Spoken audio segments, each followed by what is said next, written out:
Karibu tena mtazamaji. Huku idadi ya virusi vya korona ikiendelea kuongezeka hapa nchini Kenya na kufikia waathiriwa wapatao 25 jioni ya leo, Jaji Mkuu David Maraga amewataka wafanyikazi wote wa mahakama kutekeleza majukumu yao wakiwa majumbani. Lakini anavyoripoti mhariri kwa masuala ya uchunguzi Hussein Mohamed, wito unatolewa kwa mahakama kutoa maamuzi kwa njia ya kidijitali. Huku mawakili wa pande zote wakitoa hoja zao. Awali mahakama kupitia jaji mkuu ilisema kesi zitasikizwa kwa faragha katika afisi ya mahakimu na jaji. We shall forthwith scale down court activities throughout the country for a period of 2 weeks. They came to court last time, they gave us a reply. Zingine zikionekana kufanywa nje. Lakini sasa agizo jipya la jaji mkuu limewataka maafisa wa mahakama kufanya majukumu yao kutoka nyumbani na kufuata taratibu za kidijitali zilizowekwa.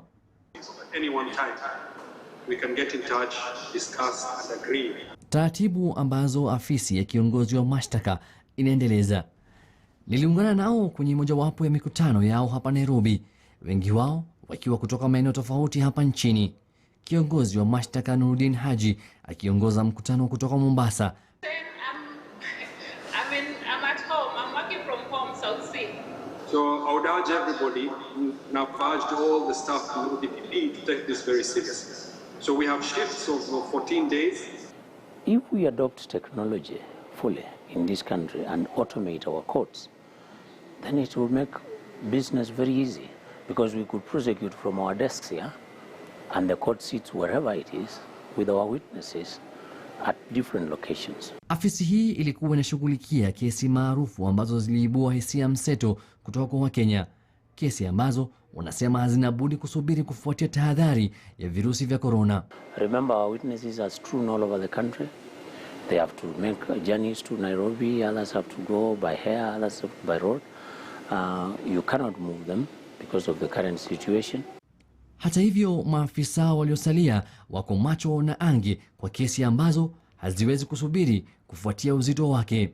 Cases of sexual violence, cases of terrorism, those are cases that we are ready and I believe even the judiciary would open shop. Kauli mbiu inayotolewa hapa ni njia mwafaka ya kidijitali itakayowezesha mahakimu na majaji kutoa uamuzi wao kutoka nyumbani.